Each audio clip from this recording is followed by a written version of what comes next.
মহাভারতে কে শ্রেষ্ঠ, কর্ণ না অর্জুন, এই নিয়ে বিতর্কের শেষ নেই। কেউ বলে শ্রেষ্ঠ হলেন অর্জুন, কারণ ধর্ম সংস্থাপনার জন্য শ্রীকৃষ্ণ বেছে নিয়েছিলেন অর্জুনকেই।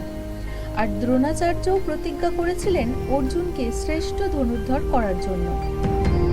অন্যদিকে কর্ণ দেবপুত্র হয়েও ভাগ্য তাকে সুতপুত্র বলেই পরিচিতি দেয়। অর্জুনকে স্বয়ং ঈশ্বর ধর্ম সংস্থাপনার জন্য চয়ন করেন, আর নিয়তি কর্ণকে বেছে নিয়েছিলেন সমাজের সর্বস্তরের মানুষের সমান অধিকার পুনঃপ্রতিষ্ঠা করার জন্য।